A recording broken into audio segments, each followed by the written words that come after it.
Disclaimer: ang kwentong ito ay isang kathang-isip na hango sa mga alamat, kwentong bayan, at paniniwala ng mga Pilipino tungkol sa mga aswang at iba pang nilalang sa dilim. Bagamat ang ilang bahagi nito ay maaaring tumugma sa mga tunay na lugar o karanasan, ito ay isinulat para sa layuning aliwin, takutin, at bigyang buhay ang imahinasyon ng mga mambabasa. Hindi ito nilalayong siraan ang anumang tao, grupo, o relihiyon. Mag-ingat sa pagbabasa, lalo na kung gabi, dahil ang dilim ay maaaring may tinatagong lihim. Sa pinakadulong bahagi ng kabundukan ng San Roque, may isang baryo na tila nilimot ng panahon. Walang kuryente, walang signal, at tanging ilawan lang ng gasera ang nagsisilbing ilaw tuwing gabi. Sa lugar na yon, lumaki si Isla, isang dalagang ulila na walang ibang kinapitan, kundi ang kanyang sariling lakas at determinasyon. Maaga pa lamang ay iniwan na siya ng kanyang ina sa panganganak. Ang kanyang ama na may hindi na muling nagpakita mula ng mangibang baryo upang magtrabaho. Ayon sa sabi-sabi, nilamon daw ito ng bundok, isang kwento ng takot na matagal ng bahagi ng alamat ng kanilang lugar. Si Isla ay lumaki sa pangangalaga ng kanyang tiyadeli, isang matandang mapag-utos, masungit, at halos hindi siya tratuhing tao. Bawat araw, gumigising siya bago pa sumikat ang araw upang mag-igib ng tubig, maglinis ng bahay, maglaba, at tumulong sa bukid. Habang ang mga kasing edad niya ay nag-aaral, siya ay alipin ng pang-araw-araw na gawain. Ngunit kahit ganoon, hindi nawala ang liwanag sa kanyang mga mata. Tila ba may apoy na tahimik na nag-aalab sa kanyang dibdib, apoy ng pag-asa at pangarap. Balang araw makakaalis din ako rito, bulong niya habang pinagmamasdan ang mga ulap na dahan-dahang tumatakip sa araw. Sa gitna ng kahirapan, likas ang ganda ni Isla. Maayos ang kutis, malalim ang mata, at may ngiting tila nakakapagpatigil ng oras. Kaya't hindi nakapagtataka na kahit siya ay isang hamak lang sa paningin ng mga tao sa baryo, napansin siya ni Antonio, ang anak ng pinakamayamang pamilya sa lugar. Si Antonio ay binata, matalino, at may edukasyon. Galing sa syudad ngunit minsang nagbakasyon sa kanilang rest house sa baryo. Doon unang nasilayan ni Antonio si Isla habang naglalaba sa sapa. Mula noon, hindi na ito nawala sa kanyang isipan. Gumawa siya ng paraan upang makilala ito, at sa kabila ng agwat sa antas ng buhay, unti-unti silang naging malapit sa isa't isa. Ngunit gaya ng karamihan sa kwento ng pag-ibig, hindi lahat ay masaya. Pinagbawalan si Antonio ng kanyang ama. Walang mararating ang isang gaya niya, ani Don Marcelo. Ang buong baryo rin ay nagsimulang magbulungan. Para bang kasalanan na magmahal ang isang katulad ni Isla. Isang gabi ng tag-ulan, tinawagan ni Antonio si Isla upang makipagkita sa lumang kubo sa gitna ng maisan. Ipinangako niyang aalis sila, pupunta sa syudad, at bubuo ng bagong buhay. Bitbit ang kaunting damit at ang lahat ng pag-asang naipon niya sa mga taon ng pagtitiis, nagtungo si Isla sa kubo. Ngunit hindi si Antonio ang dumating. 3 lalaki ang humarang sa kanya, mga lasing at halakhak ng halakhak. Pinaglaruan siya, nilapastangan, at iniwan na duguan at halos wala ng malay. Sa huling sandali ng kanyang ulirat, natatanaw niya sa malayo si Antonio nakatingin lamang. Hindi siya tinulungan. Hindi siya lumapit. Kinabukasan, natagpuan si Isla ng isang matandang babae na ang tawag ng baryo ay si Lola Agata. Isang ermitanyong kilala sa pagiging manggagamot, ngunit kinatatakutan rin dahil sa misteryosong pamumuhay. Dinala siya nito sa kubong naliligid ng itim na kandila, albularyang damo, at amoy ng insenso. Mahal ka ng dilim, Isla, bulong ni Lola Agata. Pakinggan mo ang bulong nito, at gagaling ka, hindi lang basta gagaling, magbabago ka. Wala nang natitirang pag-asa si Isla. Wala na siyang tiwala sa tao. Sa puntong iyon, tinanggap niya ang inalok ng matanda, isang sumpang sadyang mabigat, ngunit may kapalit, kapangyarihan, lakas, at paghihiganti. Simula noon, unti-unting nagbago si Isla. Ang kanyang balat ay tila lumalamig tuwing gabi, ang kanyang mata ay kumikislap sa dilim, at ang kanyang hininga ay may bahid ng kirot at puot. Hindi pa niya alam ang buong lawak ng sumpang tinanggap niya, ngunit malinaw sa kanya ang layunin, iparamdam sa lahat ng nanakit sa kanya ang sakit na minsan ay itinago niya sa kanyang katahimikan. Makalipas ang ilang linggo mula nang isalba siya ni Lola Agata, unti-unti nang nakakabangon si Isla sa pisikal na sakit, ngunit hindi sa emosyonal na sugat. Hindi siya muling bumalik sa baryo. Hindi siya humarap sa mga tao. Para siyang nilamon ng lupa ng kabundukan. Ngunit sa katahimikang iyon, may binubuong puot ang kanyang puso, tila nagkakaroon ng bagong anyo ang kanyang katauhan, araw-araw, gabi-gabi. Si Lola Agata ang nagsilbing ina, guro, at tagapagturo ng mga sinaunang karunungan ng itim na panggagamot. Araw-araw ay pinapainom siya ng pinaghalong dahon ng kamangyan, dugo ng uwak, at langis mula sa ugat ng anting-anting na galing pa raw sa Mindoro. Sa bawat lagok, nararamdaman ni Isla ang paglalim ng kanyang koneksyon sa dilim. Hindi ito sumpa, ito'y kapangyarihan na ang iba'y hindi kayang akuin, wika ni Lola Agata. Pero bakit ako? Tanong ni Isla, habang titig sa maliit na salamin na yari sa sinaunang pilak. Dahil ikaw ay sinaktan, ipinagkanulo at ngayon, ikaw ay pipiliin ng mga anino. Sa kanyang isipan, bumabalik-balik ang tagpo ng gabing iyon, ang mukha ng tatlong lalaking tumawa habang nilalapastangan siya, at ang mas masakit, ang mata ni Antonio, malamig, walang pakialam, habang siya'y pinahihirapan. Ang taong pinagkatiwalaan niya ng kanyang puso ang siyang naging pinakamasahol na manonood sa kanyang pagkawasak. Isang gabi ng kabilugan ng buwan, dinala siya ni Lola Agata sa gitna ng masukal na gubat. Sa gitna nito ay isang lumang bilog na bato, tila altar ng sinaunang ritual. Pinahiga siya rito, habang ang matanda ay nagdasal sa wikang matagal nang nalimot ng panahon. Inalay ni Isla ang isang manok na itinaga sa gitna ng kanyang palad. Bumaba ang hangin, kumulog ang langit, at mula sa mga puno'y bumaba ang itim na mga aninong walang mukha. Sa gabing iyon, ganap na naipasa kay Isla ang kapangyarihan ng mga anino ng paghihiganti. Isa na siyang ganap na nilalang na kalahating tao, kalahating tagapaghatid ng parusa. Mula nooy naging mas matalas ang kanyang pandinig, nakakarinig ng bulong ng kalooban ng iba. Ang kanyang amoy ay kaya nang tukuyin ang kasalanan ng sinuman. At higit sa lahat, ang kanyang katawan ay hindi basta tinatablan ng karaniwang sugat. Pagkatapos ng ritual, muling humarap si Isla sa salamin. Hindi na siya ang dating dalagang api at tahimik.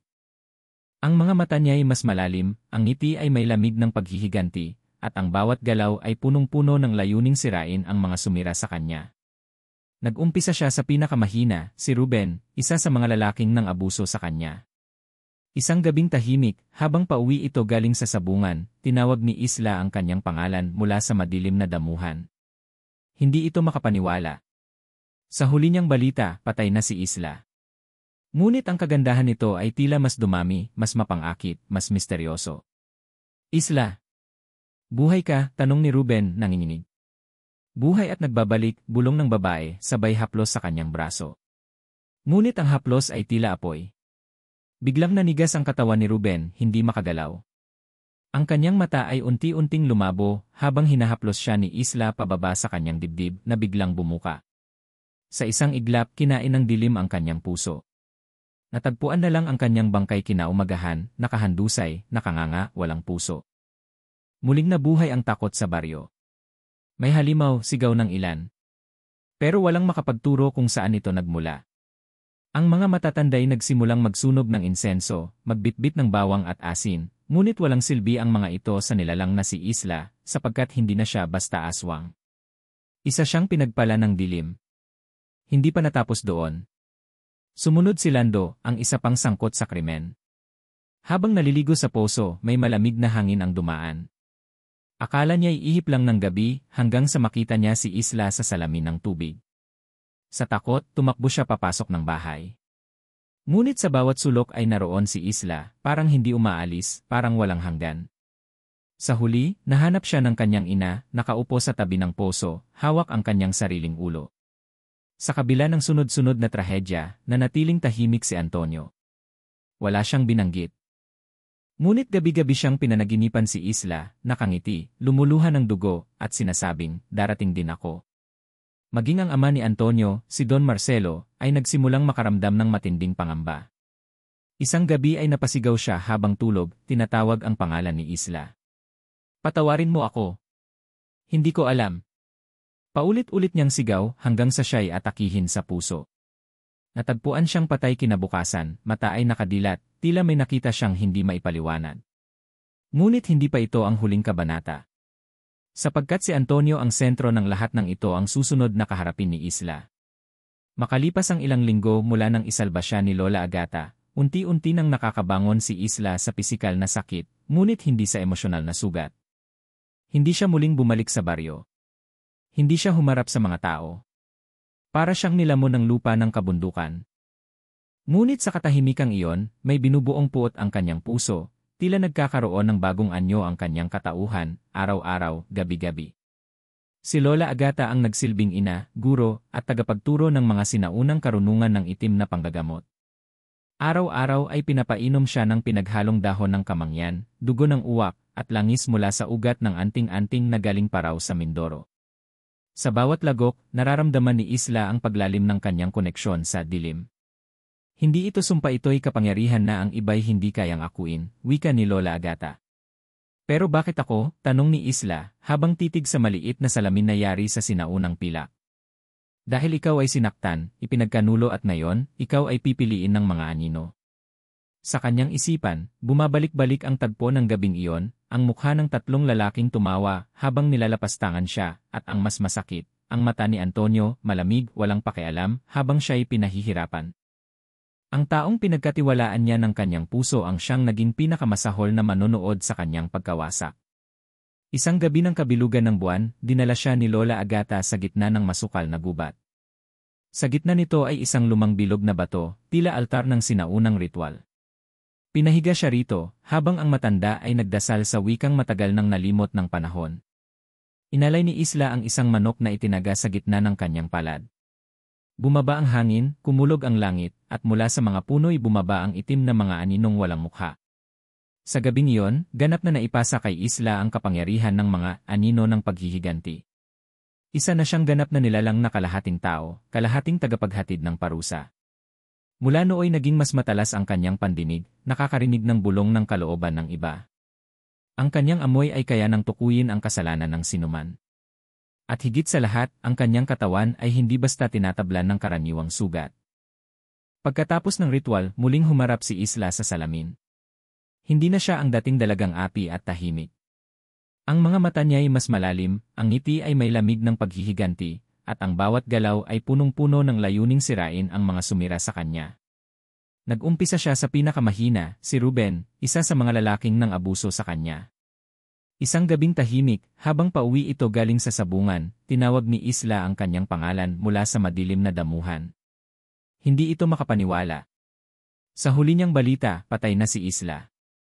Ngunit ang kagandahan nito ay tila mas dumami, mas mapangakit, mas misteryoso. Isla! Buhay ka? Tanong ni Ruben, nanginginig. Buhay at nagbabalik, bulong ng babae, sabay haplos sa kanyang braso. Ngunit ang haplos ay tila apoy. Biglang nanigas ang katawan ni Ruben, hindi makagalaw. Ang kanyang mata ay unti-unting lumabo, habang hinahaplos siya ni Isla pababa sa kanyang dibdib na biglang bumuka. Sa isang iglap, kinain ng dilim ang kanyang puso. Natagpuan na lang ang kanyang bangkay kinaumagahan, nakahandusay, nakanganga, walang puso. Muling nabuhay ang takot sa baryo. May halimaw, sigaw ng ilan. Pero walang makapagturo kung saan ito nagmula. Ang mga matatanday nagsimulang magsunog ng insenso, magbitbit ng bawang at asin, ngunit walang silbi ang mga ito sa nilalang na si Isla, sapagkat hindi na siya basta aswang. Isa siyang pinagpala ng dilim. Hindi pa natapos doon. Sumunod si Lando, ang isa pang sangkot sa krimen. Habang naliligo sa poso, may malamig na hangin ang dumaan. Akala niya'y ihip lang ng gabi, hanggang sa makita niya si Isla sa salamin ng tubig. Sa takot, tumakbo siya papasok ng bahay. Ngunit sa bawat sulok ay naroon si Isla, parang hindi umaalis, parang walang hanggan. Sa huli, nahanap siya ng kanyang ina, nakaupo sa tabi ng poso, hawak ang kanyang sariling ulo. Sa kabila ng sunod-sunod na trahedya, nanatiling tahimik si Antonio. Wala siyang binanggit. Ngunit gabi-gabi siyang pinanaginipan si Isla, nakangiti, lumuluhan ng dugo, at sinasabing, darating din ako. Maging ang ama ni Antonio, si Don Marcelo, ay nagsimulang makaramdam ng matinding pangamba. Isang gabi ay napasigaw siya habang tulog, tinatawag ang pangalan ni Isla.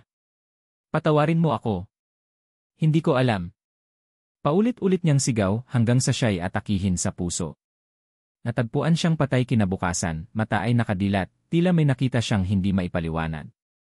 Ngunit hindi pa ito ang huling kabanata. Sapagkat si Antonio ang sentro ng lahat ng ito ang susunod na kaharapin ni Isla. Nagising si Isla sa panaginip na tila totoo. Sa panaginip niyang iyon, siya'y nakatayo sa gitna ng apoy habang ang mga anino ng nakaraan ay dumadaloy sa paligid niya, mga halakhak ng kalalakihan, mga sigaw ng tulong, at mga mata ni Antonio na malamig at walang damdamin. Pagmulat ng kanyang mata, naroon si Lola Agata sa kanyang tabi, nakaupo sa may pintuan ng kanilang kubo, hawak ang usok ng insensong kulay itim. Malapit na ang gabi ng ganap, Isla, sabi ng matanda. Ang iyong dugo ay naging bukal ng lakas, ngunit may huling hakbang pa bago ka maging ganap. Hindi na nagtaka si Isla. Sa mga panahong lumilipas, ramdam niya ang pagbabago sa kanyang katawan. Mas mabilis siyang gumalaw, mas matalim ang kanyang pandama, at higit sa lahat, ang damdaming dati paghati at luha ay napalitan na ng malamig na hangin ng paghihiganti. Ang bawat pintig ng puso niya ay tila may kasamang sumpa, at ang bawat hakbang ay tila tinutulak ng madilim na puwersa ng mga anino. Kailangan niya raw tapusin ang huling pag-inom ng dugo, ayon kay Lola Agata. Bago maging ganap na nilalang ng dilim, kailangan niyang harapin ang pinagmulan ng lahat ng kanyang sakit, ang lalaking kanyang minahal, si Antonio. Samantala, si Antonio ay parang binabagabag ng mga multo. Hindi siya makatulog, hindi makakain, at sa tuwing siya'y titingin sa salamin ay may nakikitang aninong babae sa kanyang likuran, laging nakangiti, laging naghihintay. Ginawa na ng kanyang pamilya ang lahat, albularyo, pari, at maging ang mga banyagang manggagamot. Ngunit walang epekto. Ang kanyang kaluluwa ay unti-unting kinakain ng takot, takot sa isang nakaraang hindi pa niya kayang harapin. Hindi mo na siya matatakasan, bulong ng kanyang lola sa kanya. Ang isang babaeng sinaktan at isinumpa ay babalik kahit saan ka magtago. Dumaan ang ilang araw, at isang gabi habang umuulan, dumating si Isla sa harap ng lumang bahay ni na Antonio. Nakaputi siya, basang-basa ng ulan, at ang kanyang buhok ay nakalugay hanggang balikat. Ang kanyang mga mata ay naglalagablab sa dilim. Nang bumukas ang pinto, si Antonio ay parang nakita ang multo ng kanyang pagkakamali. Hindi siya makapagsalita, hindi makagalaw. Hindi ba't ako ang minahal mo noon? Tanong ni Isla. Pero bakit mo akong pinabayaan sa pinakamadilim kong gabi? Isla, hindi ko alam, wala akong magawa, takot ako, nanginginig na sagot ni Antonio. Ngunit huli na. Lumapit si Isla, at sa isang iglap ay tila huminto ang oras. Ang paligid ay nagdilim, ang ulan ay tumigil sa ere, at ang mga kandila sa altar ng bahay ay sabay-sabay namatay. Dahan-dahang inabot ni Isla ang mukha ni Antonio. Binigay ko sa iyo ang puso ko ngayon, akin na ang sayo. Sa isang halik na puno ng kapangyarihan, napasigaw si Antonio habang ang kanyang dibdib ay biglang bumuka, at mula rito'y sumirit ang ilaw na kulay pula ang kanyang kaluluwa. Hinigop iyon ni Isla, at sa kanyang mga mata ay nakita ang pagbabagong ganap, wala na siyang puso bilang isang tao, napalitan na ito ng puso ng isang nilalang ng dilim. Tumigil ang lahat sa loob ng bahay. Ang katahimikan ay nakakabingi. Ang bangkay ni Antonio ay nakaupo pa rin sa silya, walang buhay, habang si Isla ay lumabas ng bahay na tila walang nangyari. Ngunit ang sumpa ay hindi doon nagtapos. Sa tuwing siya'y titingin sa kanyang kamay, may bakas ng pulang apoy na gumagapang sa kanyang balat. Hindi na siya nakakaramdam ng takot, gutom, o kahit kirot. Ang kanyang mga luha ay naging abo. At sa kanyang panaginip, laging may tinig na bumubulong, ikaw na ang tagapagmana. Sa iyong ugat dumadaloy ang paghihiganti ng lahat ng babaeng nasaktan, pinagsamantalahan, at pinatay. Ikaw ang kanilang tinig. Ikaw ang kanilang apoy. Pinanood ni Isla mula sa malayo ang libing ni Antonio. Ang buong baryo ay balot ng takot. May mga nagsasabing kailangan na raw lumikas. Ang mga matatanda ay nagsindi ng mga sinaunang anting-anting, nagdasal ng orasyon, at nagtago sa mga kuweba. Ngunit alam ng lahat, wala nang ligtas. Ang nilalang ay hindi na lamang si Isla. Siya ngayon ay bahagi ng isang sinaunang sumpa, at ang kanyang layunin ay hindi pa tapos. Mula sa itaas ng burol, sumilip siya sa apoy ng mga kandila sa libingan. Sa kanyang matay naglalaro ang pulang liwanag. Hindi siya umiyak. Hindi siyang umiti. Tahimik siyang bumulong, isa-isa ko kayong babalikan. Lumipas ang ilang buwan matapos ang pagkamatay ni Antonio. Ang balita tungkol sa sunod-sunod na trahedya sa pamilya nila, misteryosong pagkamatay ng ama, pagkawala ng 2 kasambahay, at ang pagkamatay mismo ni Antonio, ay mabilis na kumalat hindi lang sa baryo kundi pati na rin sa mga karatig lugar. Ang baryo ng San Roque ay unti-unting naging kilala sa bagong pangalan, baryo ng itim na anino. Wala na halos bumibisita. Ang mga tindero ng karne, bigas, at asin ay lumilipat ng pwesto. Ang mga pari at misyonaryo ay tumatangging magsagawa ng misa roon. At ang mga natitirang residente ay palihim na nagdarasal tuwing gabi, patagong nagbubuhos ng asin sa paligid ng bahay, at nagsusuot ng pulang panyo sa leeg bilang proteksyon. Ngunit sa kabila ng lahat ng ito, may isa silang hindi inaasahan, bumalik si Isla. Isang hating gabi, habang mahimbing ang lahat, may narinig na yabag mula sa dulo ng daan. Mga yapak na mabagal ngunit matatag, kasabay ng tunog ng hangin na tila may isinusumpang awit. Pagkalipas ng ilang saglit, nakita ng ilang gising pa ang isang babae, nakasuot ng puti, mahaba ang buhok, at may bitbit na lumang bayong. Tahimik siyang lumakad, walang imik, diretsyo sa lumang bahay ng kanyang tiya, ang bahay na minsang naging kulungan niya. Kinabukasan, usap-usapan agad ng mga tao, si Isla yon, buhay pa siya, hindi yan tao, multo na yan. Bakit siya bumalik? Gaganti ba siya sa atin? Takot ang bumalot sa baryo, pero wala ni isa ang naglakas loob na lapitan siya. Sapagkat sa kanyang presensya pa lang, parang nauupos ang tapang ng sinuman. Kahit ang mga aso ay hindi tumatahol sa kanya, tahimik lang, tila nagpapakumbaba sa harap ng isang nilalang na mas matanda pa sa kanilang lahi. Sa loob ng bahay, mag-isa lamang si Isla. Ngunit gabi-gabi ay may naririnig na mga bulong mula sa loob. May mga kandilang sinisindihan na hindi natutunaw. May mga aninong dumadaan sa mga bintana kahit sarado ang bahay. At may halimuyak ng insenso at pinatuyong dugo na kumakalat sa hangin. Dumating ang unang gabi ng lagim. Si Mang Kadyo, ang dating barangay tanod na minsang nangutya, at nagpamalupit kay Isla noong siya'y ulila pa, ay natagpuang patay sa loob ng kanyang bahay. Nakaluhod dito, nakataas ang dalawang kamay na tila nakiusap, ngunit wala na itong ulo. Sa kanyang dibdib ay may sulat na inukit gamit ang matalim na bagay, ang luha ng api ay hindi nalilimot ng langit. Sunod ay si Aling Bebang, ang tsismosa ng baryo na kilalang nagpakalat ng masamang kwento laban kay Isla noon. Habang nagsisimba siya sa maliit na kapilya, bigla na lang siyang nawalan ng malay. Nang suriin ng mga tao, ang kanyang bibig ay punong-puno ng itim na insekto, mga bubuyog at alupihan na tila sumabog mula sa loob. Sunod-sunod ang kababalaghan. Ang mga pinto ay bigla na lang bumubukas. May naririnig na iyak ng sanggol sa gitna ng gabi, pero pag hinanap, wala namang bata. May isang mag-anak na naglakas loob na tumakas, ngunit ang kanilang sasakyan ay nabangga sa gilid ng bangin, ang driver ay nakatulog daw sa manibela. Ngunit ang kanyang huling salita bago mamatay ay, "May babae sa likod ko umiiyak." Muling tumawag ng albularyo ang mga residente. Mula sa kabilang probinsya, dumating si Casimyon, isang kilalang manggagamot at espiritista. Sa unang araw niya sa baryo, agad siyang naglakad sa paligid ng bahay ni Isla, naglagay ng asul na kandila at langis na gawa sa niyog at dahon ng sambong. Ngunit pagdating niya sa mismong pinto ng bahay ng dalaga, hindi siya nakalapit. Tila may pader ng hangin na humarang sa kanya. Ang kanyang mga daliri ay nasunog sa paghipo ng doorknob. Hindi basta sumpa ito, anya. Ito ay galit na inipon ng maraming kaluluwa. Tuloy pa rin ang tahimik na pamumuhay ni Isla. Hindi siya lumalabas sa araw. Sa gabi lamang siya makikitang umuupo sa may duyan ng kanilang lumang balkonahe. Walang kausap. Ngunit sa mga mata ng mga bata, siya raw ay laging nakangiti sa dilim. Minsan, may batang naglakas loob na lumapit.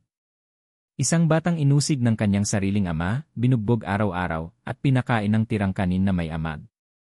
Habang umiiyak sa ilalim ng puno, lumapit si Isla sa kanya.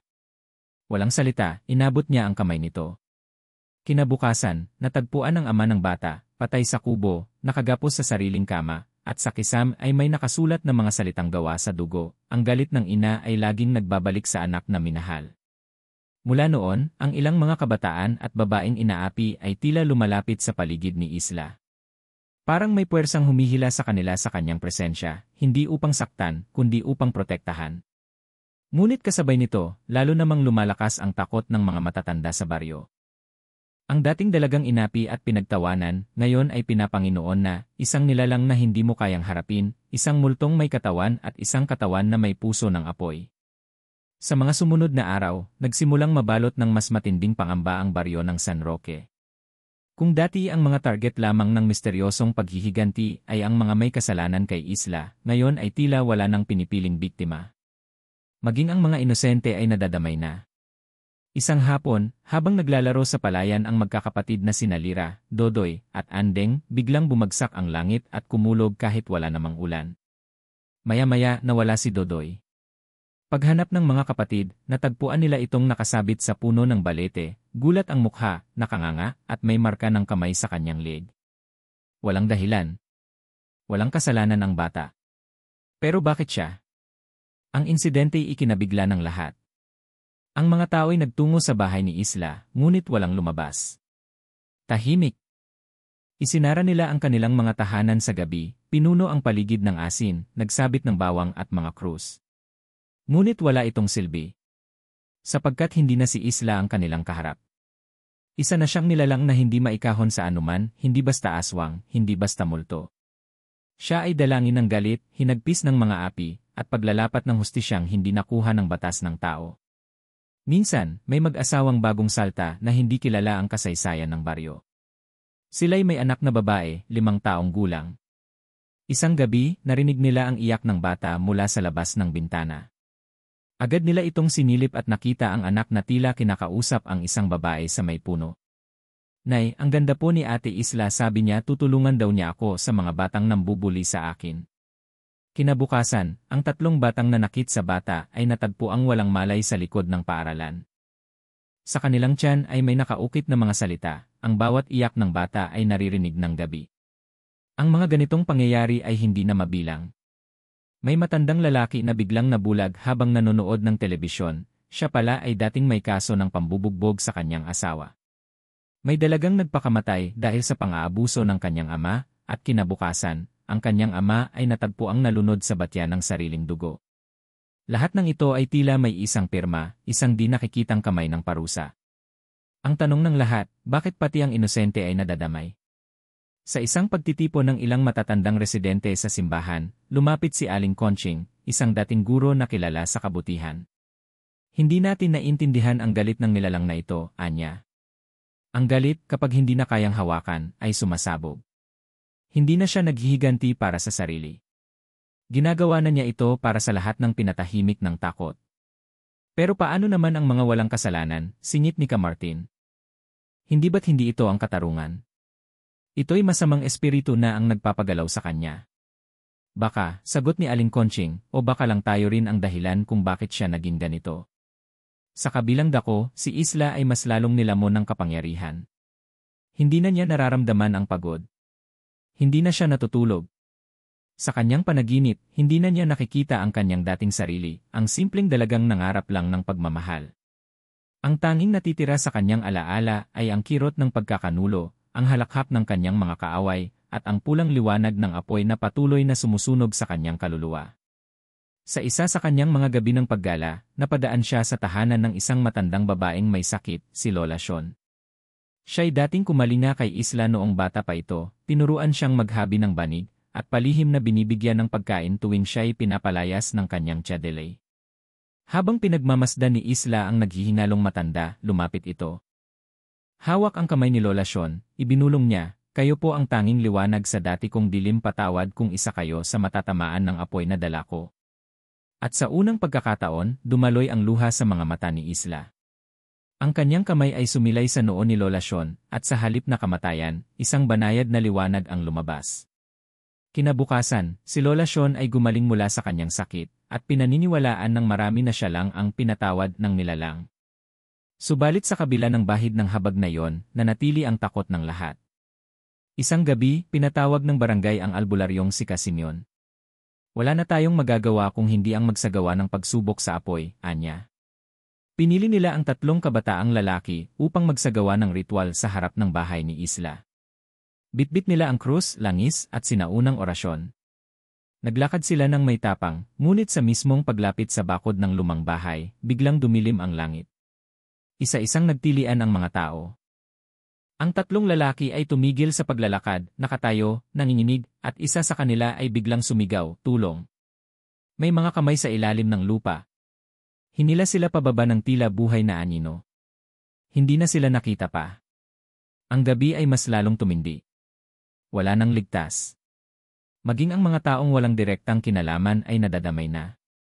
Ngunit isang bagay ang malinaw, hindi lang ito paghihiganti ni Isla. Isa na itong pagwawasto sa kasaysayan ng karahasan at pananahimik. Pagkalipas ng mga araw ng masidhing takot at paghihintay, unti-unting nagkaroon ng mga panibagong senyales si Liza, hindi na ito pisikal kundi panaginip. Sa tuwing siya ay nakakatulog, parang may bumibisita sa kanyang nilalang. Isang dalagang duguan, may habol sa kanyang paningin, parang humihingi ng tulong at kasabay nito ay tila nag-uutos.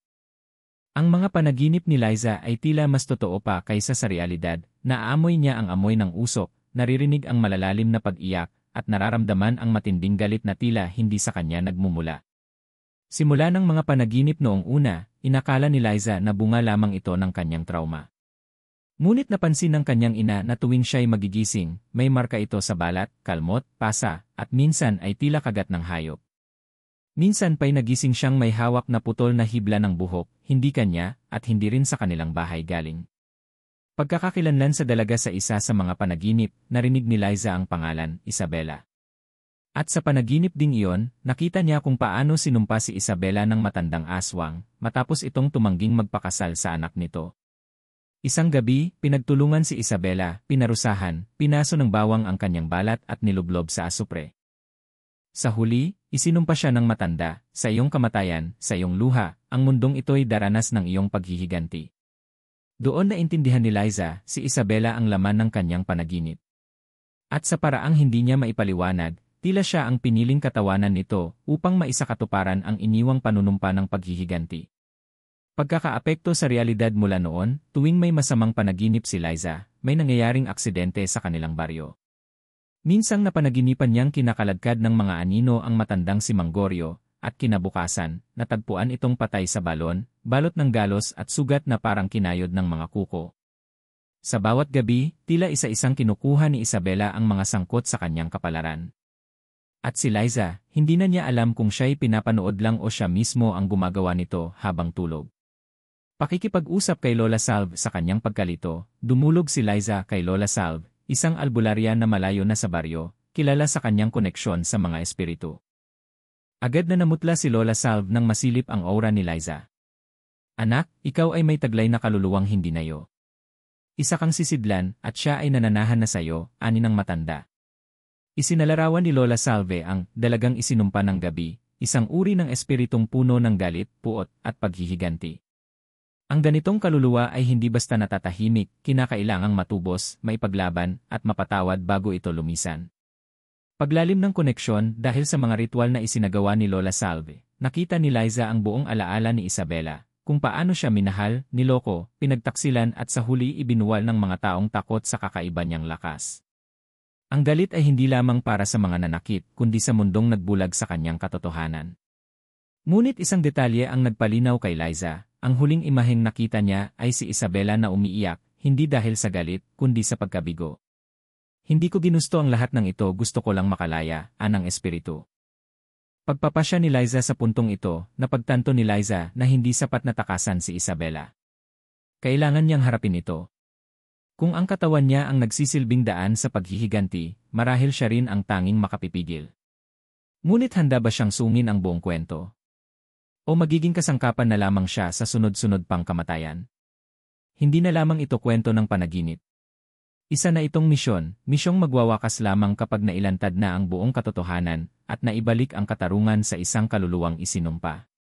Sa muling pagbisita ni Liza kay Lola Salve, tinanong niya kung bakit laging sa isang partikular na lugar nagtatapos ang kanyang mga panaginip, isang madilim na punong kahoy na may 4 na patayong bato sa paligid at isang maliit na altar sa gitna.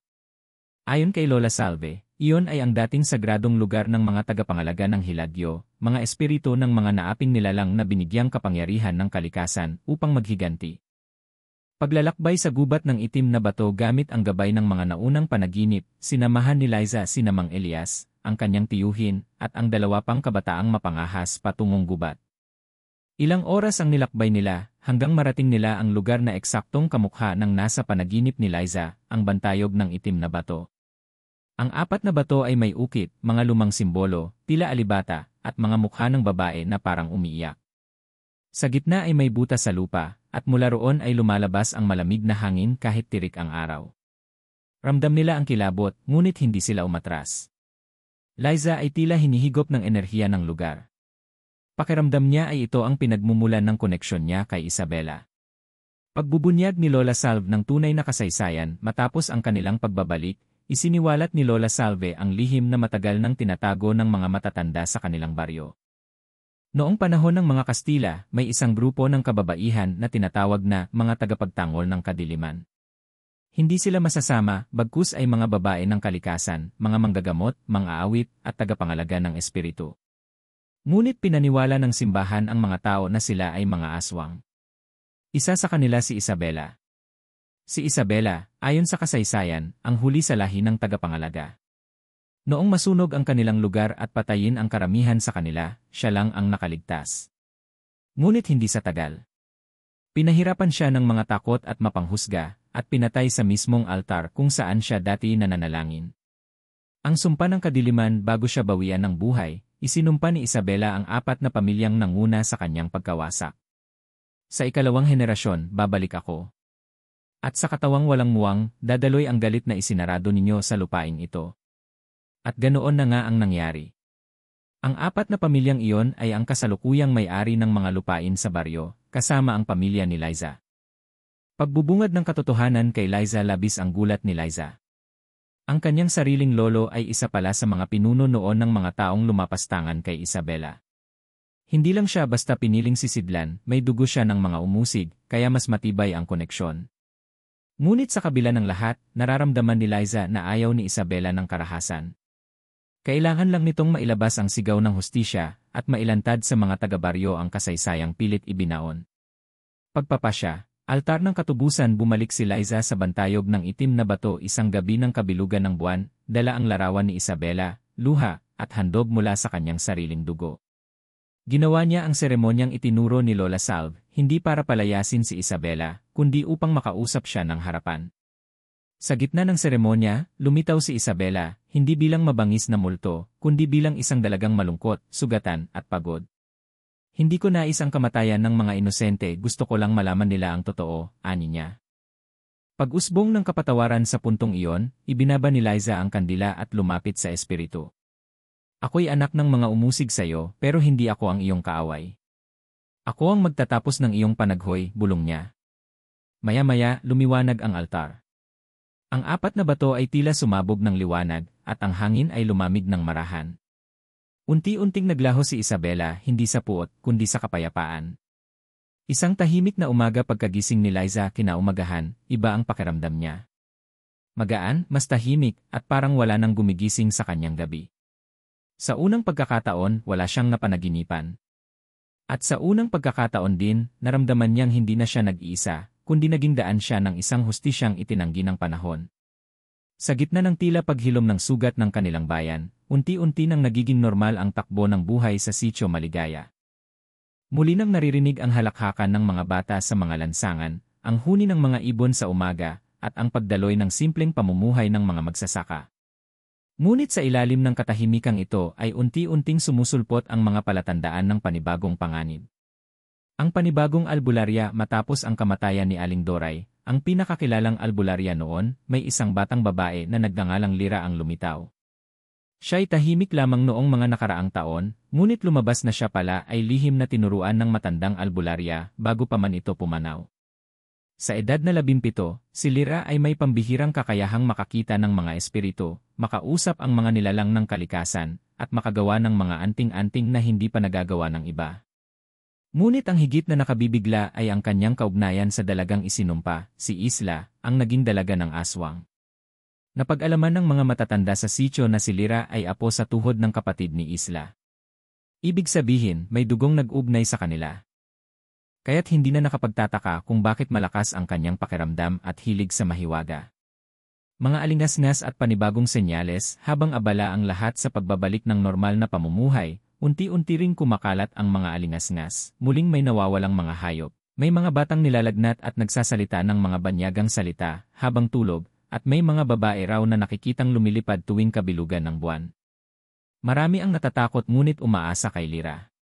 Ang ilan ay lumalapit sa kanya upang humingi ng tulong, at mabilis naman siyang sumasaklolo. Ginagamot niya ang mga may sakit, binibigyan ng proteksyon ang mga bahay, at binabasbasan ang mga sanggol upang hindi madagit ng masasamang nilalang. Ngunit sa kabila ng lahat ng ito, si Lira mismo ay may tinatago ring kinatatakutan, ang panaginip niya gabi-gabi. Palaging lumilitaw sa kanyang panaginip si Isla, duguan, at tila nagbabadya ng babala. Minsan ay may sinasabi itong hindi niya maunawaan, ngunit palaging may isang salita sa dulo ng panaginip, hindi pa tapos. Ang pagkawala ng apoy sa altar isang gabi, habang may ginaganap na dasal sa kapilya para sa katahimikan ng sitio, bigla na lang nawalan ng apoy ang mga kandila sa altar. Sinundan ito ng biglaang pagkidlat at pag-ulan kahit walang ulap sa langit.